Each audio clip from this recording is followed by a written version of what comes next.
उदयपुर के चित्रकूट नगर में स्थित ईएसआई हॉस्पिटल से कर्मचारियों को समय से पूर्व हटाने के बाद कर्मचारियों ने हड़ताल शुरू कर दी। इस बीच एक और नया मामला सामने आया है, जिसमें Lakshmi security private limited Gujarat द्वारा ईएसआई हॉस्पिटल के एग्रीमेंट के अनुसार लगाए गए कर्मचारियों को भुगतान नहीं किया गया है। कर्मचारियों ने Lakshmi security private limited Gujarat पर आरोप लगाते हुए बताया कि कंपनी द्वारा सभी कर्मचारियों के महाराष्ट्र में खाते खुलवाए गए, साथ ही कर्मचारियों को यहाँ कैश पेमेंट दिया जा रहा है। लक्ष्मी सिक्योरिटी प्राइवेट लिमिटेड द्वारा फर्जी खाता खुलवाकर इनके खाते में आने वाली राशि को निकाला जा रहा है। हालांकि इसको लेकर ईएसआई हॉस्पिटल के कर्मचारियों ने पूर्व में भी लिखित में शिकायत की थी। मेरा नाम श्यामलाल यादव है। मैं यहाँ पे नर्सिंग ऑफिसर के पद पर कार्यरत हूँ। पिछले 1 अगस्त 2022 से कार्यरत हूँ। लक्ष्मी सिक्योरिटी के अंडर काम करता हूँ मैं। हमारे को जब ज्वाइनिंग हुई थी तब हमें ऐसे बोला गया था, जितनी ईएसआईसी का प्रावधान है 48,106 वो आपको दी जाएगी, प्लस में आपका पीएफ भी काटा जाएगा अगर आप कटवाना चाहो तो। और उसके बाद आपको ज्वाइनिंग लेटर दिया गया हमें जब 1 मंथ हुआ तब हमने बोला हमारी सैलरी, तो बोला बिल उनका कुछ इश्यू चल रहा है, हम कर रहे हैं, ऊपर वाले कुछ इश्यू हो गया बैंक की डिटेल में। तो हमें 1 महीना रुके। दूसरे महीने हमें यहाँ पे एक ये है, इनका ऑफिस है, नीचे ठेका है, वहाँ बुला के 20-20 हज़ार रुपये पर मंथ दे दिया। उन लोगों के द्वारा बोला गया कि आपको अभी 20-20 ले लो आप, हमारे बिल अभी पास नहीं हुए, उसके बाद आपको पूरा पेमेंट कर दिया जाएगा। हमारी कंपनी ऐसी फर्जी नहीं है, हम ईएसआईसी में काफ़ी जगह हमारा टेंडर है, सब कुछ है, ये हमें वो दिया गया। फिर हमने और 2 महीने बीत गए, उसके बाद भी हमें 20,000 दिया गया। इसकी हमने कंप्लेन की आरडी सर को, अशोक जी रावत, वो आए हुए थे, कोई हमारे सेक्सुअल हरेसमेंट का केस चल रहा था बीसी मीना के उसके, तब हमने शिकायत की। वो बोले हमें रिटर्न में दे दो और एक कंप्लेन भी डाल दो ईएसआई पोर्टल पे। तो हमने रिटर्न में दी एसआर ऑफिस में जाके, और पूरा उसमें डाल भी दिया, कंप्लेन ऑनलाइन भी डाला, लेकिन उसके बाद भी कुछ नहीं हुआ। वो फ़ोन पे बोलते गए कुछ हो रहा है। 4-5 महीने 8 महीने बीत गए। उसके बाद हमने समाधान पोर्टल पे डाला। समाधान पोर्टल पे हमारे दीपक चंद्रा सर आए, उन्होंने यहाँ पे सबसे बयानबाजी ली और वो क्या हमें आश्वासन दिया गया कि आपकी सैलरी मिलेगी, पूरी मिलेगी, और आपको कोई टर्मिनेट नहीं किया। उसके दौरान मेरे को, संतोष को, यहाँ पे सत्यराज है, उन्होंने अंदर बुलाया, बोला आपको क्या तकलीफ़ है, ये चीज़ें पूछी, हमें धमकाया कि मैं लोकल हूँ यहाँ का, आपको ऐसे उठा दूंगा, ये कर दूंगा, आप मेरे साथ ऐसा कर रहे हो।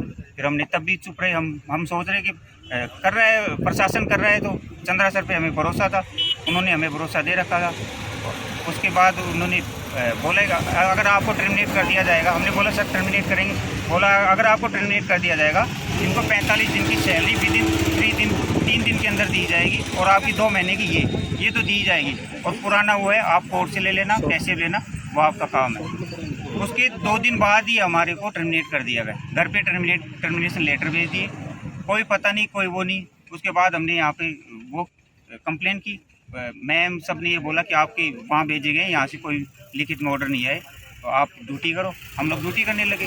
अब कल जैसे ही हमारे भागचंद मीना जी छुट्टी पे गए थे, वो आए और यहाँ पे लेटर भेज दिया, और हमें कंपनी वाले आए और हाथों हाथ बोले आपकी तो 2 बजे ड्यूटी छूट रही थी, पंचिंग सब बंद कर दिया, बोला आप घर जाओ, आपकी सेवा समाप्ति होगी।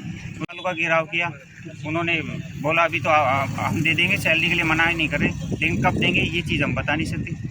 हम फर्जी अकाउंट खोले गए हमारे, ईएसआईसी चीज़ उसका कोई जानकारी नहीं है हमारी, और हमने इसकी आरटीआई भी लगाई थी। आरटीआई के थ्रू हमें पता चला ये कोई पे कार्ड है और कुछ नहीं है। हम सुकेर थाने में गए इसके लिए, सुकेर थाने वालों ने कंप्लेन के लिए मना कर दिया, लिखने की। प्रजापत है, मैं ईएसआईसी हॉस्पिटल चित्रकूट नगर पे ईएसआईसी पद पे कार्यरत हूँ। हमको पता पड़ा हमारे फर्जी अकाउंट को ले गए और हमको सैलरी कम दी जा रही है, तो इसके लिए हमने आवाज़ उठाना शुरू कर दिया। जैसी आवाज़ उठाई हमने, तो इनको लगा कि ये हमारा मामला कहीं और पेचीदा ना हो जाए, तो उनके दौरान ही हमको सबको टर्मिनेट कर दिया गया, और हमारे 26 से 30 जनों को एक साथ टर्मिनेट कर दिया गया, और हमारी सैलरी मांगी गई 3 महीने की, वो भी नहीं दी। और दीपक सर ने भी आके हमको आश्वासन दिया, पहले उनकी बात अलग थी, अब पूरी तरह पलट गए। और कल भी वो आए, हमने किसी को जाने नहीं दिया, तो दीपक सर आके उनको छुड़ा के लेके चले। और क्या चाहते हो आप लोग? 30 लोग जी सर, आप लोग क्या चाहते हो? हम ये चाहते हैं कि सर हमारी जो अभी 3 महीने की सैलरी है वो हमको पूरी मिल जाए। हमारी 48,106 वो है, और 1 महीने पहले हमको जो निकाला गया बिना नोटिस के, वो हमारे 45 दिन इलीगल तरीके से हमको निकाला गया, वो हमारे 45 दिन उसकी सैलरी ESIC की निर्धारित हमको दी जाए। और पिछली जो हमारी इनके बिल पास हुआ वो पूरे 48/106 के हिसाब से पास हुआ, तो 48/6 के हिसाब से पास हुआ, तो हमको तो 20 मिले, बाकी जो पैसे गए वो कहाँ गए? ये है अन्याय हमारे अधिकारियों के साथ नहीं हो रहा है। जो बेचारे ESIC मजदूर संघ सेवा में काम करते हैं, ESIC जिनकी कटती है, जिनकी 21,000 से कम सैलरी, उनके साथ भी अन्याय हो रहा है। और यहाँ तक कि ये हॉस्पिटल में जो भी आता है आजकल, उसके ना तो कुछ फैसिलिटी मिलती है, ना पूरी सुविधाएं मिलती है, कुछ भी नहीं मिलता है। अधिकारी भी सब मिले हुए हैं, सब कुछ मिले हुए हैं, और उनसे कुछ बोलने जाओ तो ये हमको चुपचाप डराने के धमकाने की धमकी दे के, हमको निकालने की धमकी दे के हमको बर्खास्त कर दिया जाता है। घर की सजावट के लिए जरूरी है इंटीरियर, और यदि आप फर्नीचर खरीदने की सोच रहे हैं तो देर मत कीजिए, क्योंकि उदयपुर के प्रसिद्ध फर्नीचर निर्माता पूनम फर्नीचर पर उपलब्ध है सभी तरह के उच्च क्वालिटी फर्नीचर और साथ में फाइनेंस सुविधा भी। हॉस्पिटल, होटल और कॉलेज जैसे टर्न की प्रोजेक्ट में महारत हासिल, घर की सजावट या शादी के लिए खरीदना है फर्नीचर तो जरूर आइए Poonam furniture, sector 5, Udaipur. For more details contact 9783262618 and 9828141898।